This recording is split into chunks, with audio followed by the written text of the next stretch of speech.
저는 진주교대 수학교육과 교수이고요. 지금 현재 기획처장을 맡고 있습니다. 반갑습니다. 미래형 교사학습 모델 지원 사업은 창의재단의 지원을 받아서 21년도에 1차년도 사업을 수행했고 올해 2차년도, 22년도, 2차년도 그 사업을 수행했습니다. 그에 따라 오늘 성과 공유하는 시간인데요. 간단하게 먼저 사업 소개 간단하게 먼저 하고 그리고 그 다음 진행하도록 하겠습니다. 저희가 이제 1차년도에 교원 양성대학의 미래형 교사학습 모형 개발이라고 해서 미래 예비교원에게 필요한 그 창의교원 역량을 이렇게 10가지로 잡았습니다.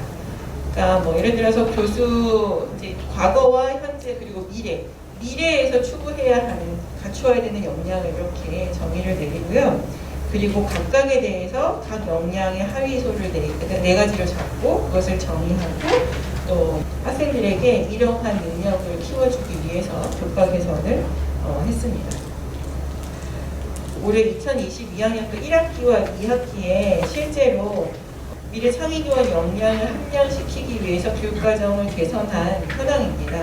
지금 총 12개의 교과가 1학기와 2학기에 거쳐서 수업을 했습니다. 어떤 한 가지 과목에서 10개 역량을 다 목표로 삼고 있는 건 아니고요. 예를 들어서 지금 교육과정이라고 하면 연결 협업, 과정중심 평가, 재미 참여 문화 혁파고지 이 4가지 역량을 목표로 삼아서 학생들에게 키워주려고 교과 개선을 했던 것입니다. 예를 들어 그 사회 같은 경우에는 재미 참여 문화, 포용 이렇게 그 목표를 삼은 것입니다. 그래서 그 1차년도에 적용을 하고 올해 1학기, 2학기 거치면서 각 교과마다 그 교사학습 전략을 세우고 실행 모형으로 모형화했습니다. 지금 몇 가지만 소개해드리면 여기에 하이브리드 융합 역량의 수업 실행 모형화 하면 이러한 절차를 통해서 그 수업을 진행한 것을 전체적으로 모형화하려고 했습니다. 나중에 저희가 2차년도 결과 보고에 드러나게 될 것입니다. 그리고 나서 이렇게 교과 개선을 하고 나서 현장에 적용을 했습니다. 현장 적용이라고 하면 실제 그 2학년이나 3학년이 교육 실습을 나갔을 때 실습 나가서 수업할 때 우리 예비교사들이 대학에서 이러한 역량을 키우는 수업을 받고 그리고 그 역량이 키워져서 실제 현장에서 학생들을 지도할 때 그러한 역량을 어떻게 발현할 수 있는지 그것을 발현해서 수업을 잘 이끌어가는지 이런 현장 적용이었습니다. 그래서 초등학교 국어, 영어, 이제 창체에서도 했고 그다음에 음악 수업에서도 적용을 했습니다. 1학기 적용한 과목은요. 지금 1학기 때는 진주교대 부설초등학교 3학년, 5학년을 대상으로 해서 영어, 국어, 창의적 체험활동 수업을 실제로 적용을 했습니다. 이때 이제 연구자하고 초등학교의 담당 선생님이 같이 협업을 통해서 현장 적용할 수 있는 프로그램을 개발하고 실제 예비교사가 적용하는 상태였습니다. 1학기 때 이렇게 3개의 과목을 했고요. 그다음 2학기 때는 영어, 국어, 창체, 국어, 음악. 그래서 음악은 이제 2학급에 적용을 했고 문산초, 용마초, 진주교대 부설초 이렇게 각 학교에서 연구자와 교사가 마찬가지로 협업을 통해서 프로그램을 개발하고 예비교사가 적용하는 형태로 진행을 한 바 있습니다. 교과 개선 과목은 지금 앞에 12개 정도 됐는데 이 앞에 또 1차 포럼 몇 가지 성과 포럼을 거치면서 다 발표를 하셨고요. 오늘 이제 2학기 때 수업을 하셨던 첫 번째 이제 박수학 교수님, 정재우 교수님, 한윤희 교수님 교육사회, 민주시민 교육에 관한 것이고 세 번째가 음악 수업인데요. 음악 수업 같은 경우는 실제 현장에 적용한 내용이 있어서 현장 적용과 관련된 내용도 포함해서 발표를 해주시겠습니다. 그리고 마지막에 미래 창의역량 개발 수업 혁신과 성과와 한계라는 부분으로 연구 책임자인 김도원 교수님께서 토론을 진행해 주시겠습니다. 자, 그러면 발표를 먼저 진행하도록 하겠습니다. 첫 번째, 박수학 교수님 메타버스를 활용한 교육사회학적 관점의 포용교육 탐색이라는 주제로 발표해 주시겠습니다. 안녕하세요. 진주교육대학교 교육학과에서 교육사회를 담당하고 있는 박수희라고 합니다. 교직 과목 가운데서 교육사회라는 과목이 있는데 그래서 이 교육사회학의 미래교육이 가장 알맞는 주제가 뭘까를 고민하다가 이 사업에서도 가지고 있는 역량 가운데서 포용 역량이 대단히 강조되고 있습니다. 이 포용 역량을 좀 강화시키는 의미에서 포용 교육과 교육사회학의 어떤 내용과 가치 철학들이 좀 유사한 부분들이 많다고 생각해서 이 메타버스를 활용한 교육사회학적 관점 포용 교육 탐색이라는 주제로 수업을 개발하고 또 적용해서 결과를 발표해드리려고 합니다. 예, 포용교육의 탐색이라고 했는데 사실 포용교육이 무엇인가에 대한 내용들을 좀 말씀을 드리고 수업에 대한 내용을 소개해드리도록 하겠습니다. 잘 아시는 것처럼 2022년도 개정 교육과정에서 강조하는 주 키워드가 다른 내용들은 좀 많이 앞선 교육과정하고 비슷하고 연결성도 있는데 새롭게 등장한 개념 하나가 포용성입니다. 이 포용성은 그래서 앞으로 미래교육을 얘기할 때 상당히 많이 강조될 단어이기도 하고요. 특히 제가 담당하고 있는 교육사회는 이 포용교육이라는 타이틀을 씌웠지만 이걸 씌우기 이전에도 이 포용교육이 추구하는 가치나 철학이나 개념들을 상당히 담고 있는 학문입니다. 여기 계신 이제 현장의 여러 선생님들 같은 경우에는 학창시절에 다 교육사회라는 과목을 들어보셔서 알겠지만 교육사회라는 과목이 그런 내용입니다.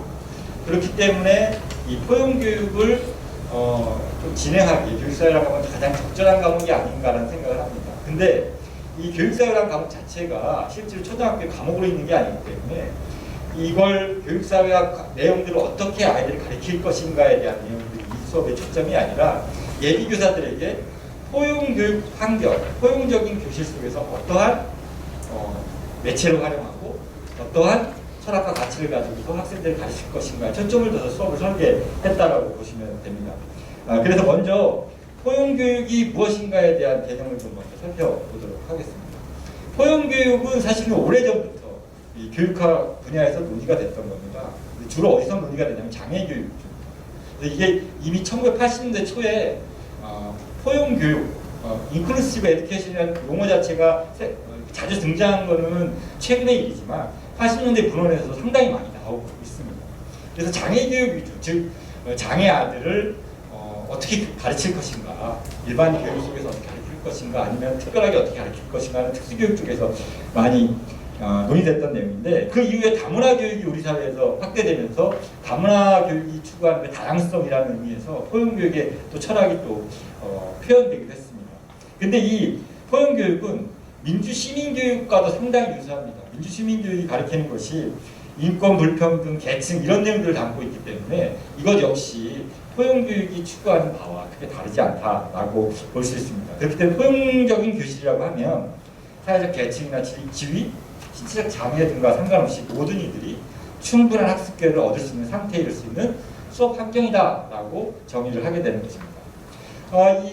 앞서 말씀드린 대로 포용교육은 장애교육에서 강조가 되는데 포용교육에 대한 정의도 그래서 유엔의 장애권리협약위원회에서 명확하게 이미 규정을 하고 있습니다. 물론 이 내용이 이 장애권리협약위원회에서 얘기는 하고 있지만 장애 아동에 국한된 내용은 아닙니다. 그래서 지금도 포용교육의 정의를 하면 이렇게 많이 논의가 되는데요.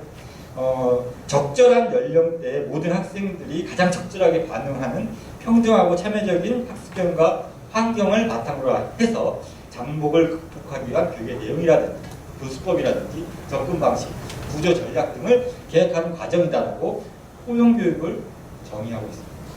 근데 이제 우리가 포용교육을 얘기를 할 때 그럼 포용과 그 전에 교육 수업 형태는 뭐가 다르냐 이런 것들을 좀 살펴보면 포용교육이 무엇인가를 보다 더 정확하게 얘기할 수 있는데 지금 보여지는 이 네 가지는 기존의 지금까지의 수업의 형태, 수업의 유형을 이렇게 도식화, 그림으로 표현한 것인데요. 먼저 위에 있는 이 이스클루전하고 시그리게이션은 차별과 불평등의 수업 형태입니다. 우리 교육이 처음에 수업 형태가 학교 교육에서 등장했을 때 이러한 배제나 분리의 시스템들이 아주 일반적이었었죠. 이 배제는 기본적으로 학생들을 교육을 받을 수 있는 기회들을 제한하는 것, 접근을 제한하는 것, 이게 이제 배제였다면 이 배제에서 조금 더 나간 것이 분리입니다. 그래서 배제한 것들이 아니라 특정한 집단들을 따로 떨어져서 가르쳐주는 내용이었는데 이런 것들이 현대 사회에서 기회균등의 개념들이 확산되면서 이제 통합교육이라는 이름으로 이제 발전되어 왔습니다. 그래서 선생님들이 교실 현장에서 실제로 통합교육을 많이 경험해봤고 통합교육을 하는 것들을 옆에서 지켜봐 오셨을 텐데 이 통합교육은 다양한 요구를 지니는 학습자가 몇 가지의 지원 체제를 갖춰서 그런 갖춰져 있는 교육 환경에 배치돼서 공부를 하는 활동을 이야기합니다. 그림으로 따지면 이렇게 안에 들어가 있습니다. 근데 이 통합교육보다 한 번 더 나간 게 포용교육입니다. 이 포용교육은 이러한 그 어떤 집단 안에서 따로 어떤 지원체제를 만들고 집어넣는 것들이 아니라 구분 없이 교육받을 수 있는 환경을 만드는 것이기 때문에 이 통합교육보다 훨씬 더 진일보된 교육이다라고 이야기를 하는 것입니다. 그래서 어떤 어려움이 있는 썸바디를 위한 교육이 아니라 그냥 에브리바디를 위한 학습 공동체를 위해서 충분한 학습 기회를 제공하는 것, 이게 이제 평생교육의 포용교육에 대한 기본적인 내용이고요. 그래서 포용교육을 모든 이를 위한 교육이다라고 이야기를 하고 있고, 이 Education for All이라는 말은 사실 유네스코의 여러 문헌에서 상당히 자주 등장하는 개념인데 그것 자체가 포용교육을 얘기하고 있다라고 볼 수가 있습니다. 이런 철학을 바탕으로 이 수업이 설계돼서 아이들에게 이런 포용적인 인식과 가치관을 어떻게 심어줄 것인가. 물론 제가 메타버스를 이용해가지고 수업을 어떻게 포용적으로 진행하는 것도 초점을 뒀지만 이 수업은 학생들로 하여금 이런 포용적인 자세, 교사로서 어떻게 모든 아이들이 참여하고 소외받지 않고 학습 기회를 누릴 수 있도록 가르칠 수 있는지, 그런 철학들은 어떻게 길러져야 하는지, 공동체 가치는 어떻게 길러져야 하는지, 이런 내용들에 포커스를 둬서 수업을 개발했다는 점을 말씀드립니다. 수업의 목적은요, 예비고 교사들이 포용교육이 지향하는 가치나 철학에 대한 인식을 바탕으로 해서 포용 역량을 함양하도록 하는 데 있습니다. 이 첫 번째 포용 역량 함양이 첫 번째 목적이라면, 두 번째는 이 수업 자체에서 메타버스를 활용했던 게 아이들이 사실은 사회학이라는 과목이 가질 수 있는 약간의 지루함, 이론 중심의 수업, 이런 것들을 좀 아이들의 어떤 그런 거부감을 좀 감소시키기 위해서 누구나 즐겁게 참여할 수 있는 교실 수업을 만들어야 되겠다라고 해서 활동 위주, 체험 위주의 교육을 상당히 많이 가미한 수업이다라고 볼 수가 있습니다. 이 개발의 방향은요, 세 가지로 나눌 수 있는데, 첫 번째로는 아이들이 메타버스라는 공간 속에서 학습 자원과 지식을 재구성할 수 있는 공간을 마련해 주는 겁니다. 그래서 이 기존 교실 수업이 아니라 메타버스 공간상에서 아이들이 갖고 있는 기존 지식들을 좀 나눌 수 있는 기회를 제공을 했고요. 두 번째는 포용적 학습 원리를 반영한 학생 과제를 활용하는 겁니다. 기존의 과제를 제출하고 채점하는 것에 끝나는 것들이 아니라 그 과제를 갖고 수업에 적극적으로 활용을 해서 아이들이 실제로 자기 과제가 수업 교재로 활용되고 수업에서 그 이론적 지식의 이해의 폭을 넓히는 그런 기능을 할 수 있도록 설계를 했습니다. 세 번째로는 사회학 이론이나 개념들이 상당히 딱딱하고 어려웠는데 아이들로 하여금 게임화 수업을 도입을 해가지고 게임을 통해서 복잡한 이론들을 체득할 수 있는 체험적 지식의 습득을 유도하는 방향으로 이 수업은 개발됐다고 볼 수가 있습니다. 그래서 간단하게 얘기하면 개인의 생각과 경험들이 여러 가지 그 에듀테크 기술을 바탕으로 해가지고 자신들이 스스로 학습 자원과 지식을 재구성할 수 있도록 수업을 설계했고요. 전체 15주 수업 중에서 6주 수업, 12지차시를 이 사업과 관련된 수업으로 제가 구성을 해서 수업을 구성했다는 걸 말씀드리겠습니다. 수업에 진행했던 수업 내용을 간략하게 살펴보도록 하겠습니다. 시간이 많지 않아서 그 내용들을, 자세한 내용들은 우리가 최종적으로 나올 시즌 보고서에서 한번 확인해 보시면 좋을 것 같고요. 7주차 때 이제 처음 시작을 했는데요. 포용 수업에 대한 이론 강의를 먼저 하고, 즉 이제 교육 불평등의 문제들을 중심으로 해서 포용 교육과 관련된 철학이나 가치들을 좀 가르쳐줬는데요. 그런 다음에 학생들로 하여금 교육 불평등, 주변에서 볼 수 있는 교육 불평등의 사례들, 어떤 장면들을 사진을 찍어오게 하고 과제로 제출시켰습니다. 그래서 불평등 사진 전시회라는 개념으로 해서 사진들을 이렇게 제출해서 아이들이 마치 어떤 미술 작품처럼 하나의 작품 밑에 해설로 이렇게 과제를 제출하게 했습니다. 그래서 예비 교사들이 어떤 사회적 불평등에서 어떤 시선을 갖고 어떤 식으로 사회를 바라볼 것인가를 배울 수 있는 기회를 제공했습니다. 그리고 그런 9주차 때 그렇게 모아진 자료들을 제가 게더타운이라는 메타버스 공간상에다가 전시회 공간처럼 만들어서 올려놨습니다. 여기 보시면 이게 이제 메인 공간이고요. 여기가 이제 개별 전시 공간입니다.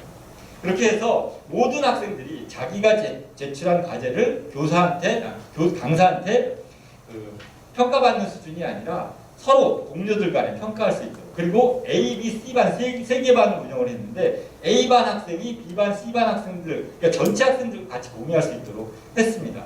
근데 이제 여러 가지 첫 수업이다 보니까 문제점이 발생할 수 있습니다. 온라인상에 아직 완전하지 않은 문제가 있어서 이렇게 오프라인으로도 같이 했습니다. 그러니까 온라인과 오프라인을 병행했다라고 보면 되는데, 이런 것들은 좀 추후에는 완전한 온라인 형태로 바뀌어야지만 사실 이 수업이 궁극적으로 추구하는 목적을 달성할 수 있을 것이라고 생각을 합니다.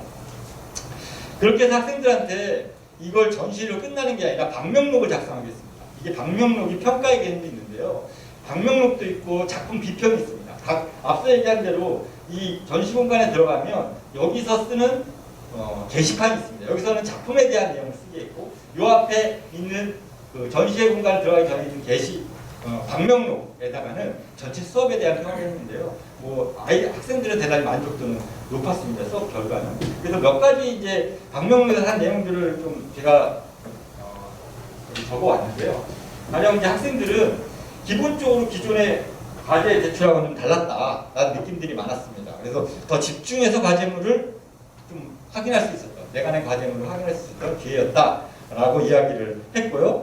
메타버스라는 매체를 활용해서 다양한 작품을 찬찬히 감상할 수 있어서 훨씬 더 좋았다라는 얘기도 있고, 만약 교사가 된다면 학생들에게 주체적인 학습을 할 수 있게끔 하는 어떤 매체로서, 플랫폼으로서 메타버스가 되게 활용적이다라는 느낌을 받았다라는 의견들도 있었습니다. 이런 것들을 통해서 이 교육사회학 수업에서 활용되었지만 실제 수업에서도 메타버스를 활용하면은 학생들의 참여도를 상당히 끌어올릴 수 있는 계기가 될 수 있겠다는 생각을 했습니다.